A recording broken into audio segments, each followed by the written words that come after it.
Magandang gabi po sa inyo lahat. Magandang gabi. Okay. Direct na po ako sa message ko tonight. Lahat po ng programa na meron po tayo dito sa loob ng church, hindi lamang po sa Masinop, kundi sa buong General Conference, I believe na ito po ay gawa ng Diyos para po sa kanyang bayan. Amen? Amen. Isa po ito sa mga paraan para tayo ma-nurture at mapatatag sa iglesia ito. I believe, ila Ma'am Rona, yung mga na-invest na yon, mahihirapan na po yun mag-backslide. Totoo po yan.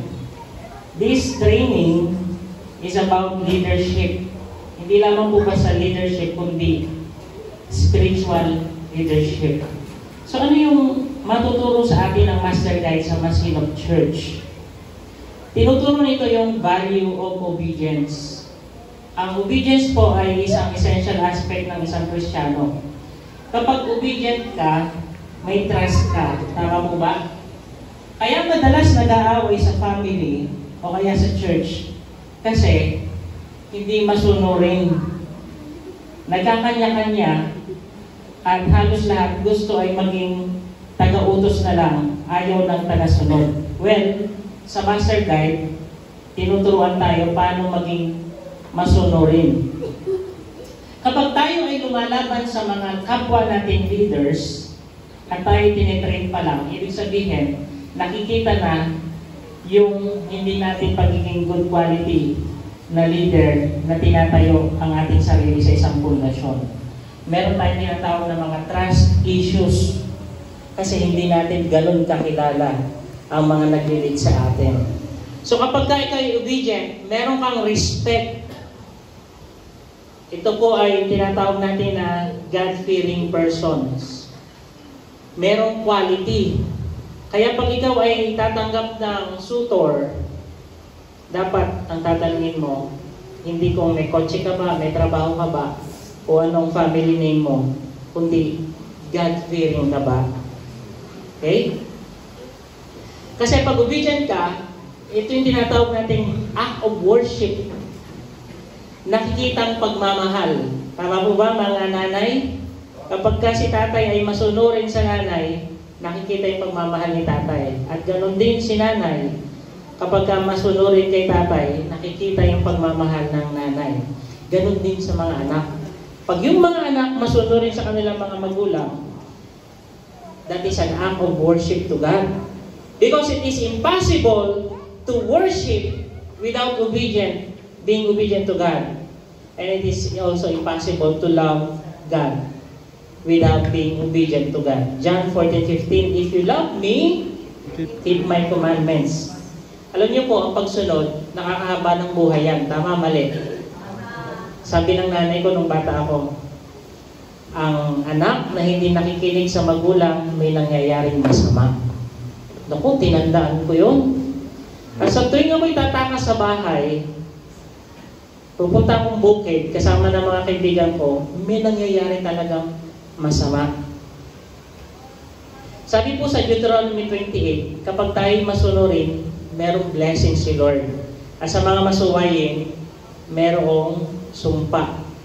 Sino dito ang gustong sumpain? Wala. Tama po. Amen. Sabi ng hymnal natin, trust and obey, for there's no other way. Para maging masaya ka, mabawasan yung depression mo, kailangan maging masunurin ka. Iba po yung sumusunod kapag komportable lang sa utos.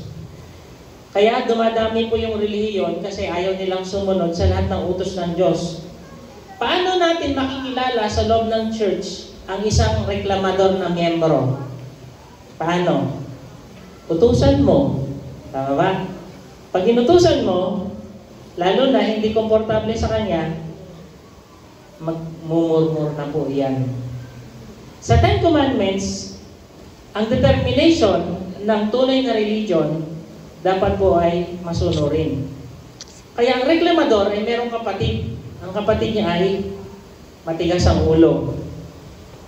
Yung mga kabataan, kapag inutusan ng kanilang magulang sa loob ng kanilang tahanan, ginagawang SDA yung nanay at tatay kahit SDA na.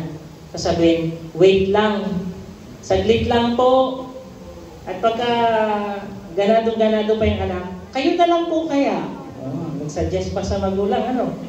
Sabi po sa 1 Samuel 15:24, ang katigasan ng ulo ay gaya ng pagsamba sa Diyosan. Hindi ka man niya sumusunod sa mga itim na rebulto.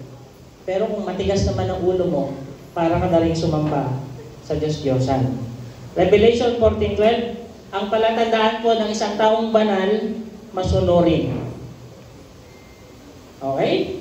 Palatandaan ng taong banal, masunurin sa Panginoon. Ikalawa, ang master guide na ito ay nagtuturo para mapalalim ang ating pangunawa sa Bible. Aanihin mo ang isang organisasyon at isang samahan kung ito naman ay hindi nagtuturo ng Bible. Ang tinatawag po dito ay leadership training. Yung kaluluwa na napaka-importante, kinakailangan nililid natin papunta sa pagkatuto sa Bible, sa salita ng Panginoon. Meron akong Pathfinder Bible, hindi ko lang nadala. Pero natutuwa ako kasi sa lahat ng Bible na nakita ko, yun yung talagang, yung guide niya sa loob, malalaman mo kung nasa chapter verse, mas tinuturo niya kaysa sa mga Bible na gaya nito, hindi ka anong nagtuturo. Yun, may mga guide talaga ituturo kung paano mo siya babasahin at ma-memorize kada verses. Which na-appreciate ko talaga. So sa ating leadership training, kinakailangan natin, mas makilala natin ang Panginoon. Ang writing si Mrs. White at ang principle kasi we will make so many decisions in life. Sa pag-aaral, sa pag-boyfriend, sa pag-girlfriend, sa pag-asawa, sa pagpapamilya, kasama po lahat ang prinsipyo. Ikatlo, bago po ako magtapos, this training is an opportunity for personal growth and self-discovery. Sa napakaraming activities, mga talents, mga passions, and spiritual gifts, malalaman mo kung saan ka lulugar sa ministry. Alam niyo po, marami nalilito sa kanilang buhay, hindi nila alam kung anong gagawin nila.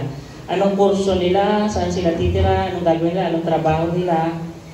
At ang mangyayari niyan, kapag walang leadership training na makamit ang isang kabataan, tatangayin niya ng agos kung sino yung kanyang makilala sa kanyang trabaho, sa kanyang eskwelahan, magpapatangay siya sa agos ng tubig. Kung hindi naman sa tubig, tatangay siya ng agos ng hangin, walang direksyon. Hindi alam kung saan patutungo. Kaya ang church must be involved in this kind of ministry dahil kung hindi natin sila ililid sa ganitong ministry, ibang grupo ang maglilid sa kanila.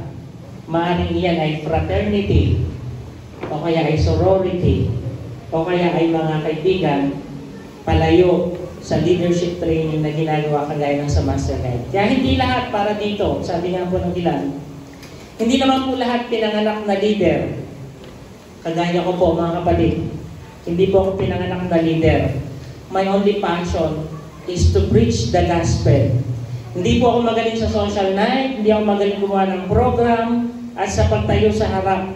But when I joined Master Guide, na-develop po unti-unti yung aking leadership training. Sa Master Guide lamang po yun, na-train. Kasi pag sa church, di ba?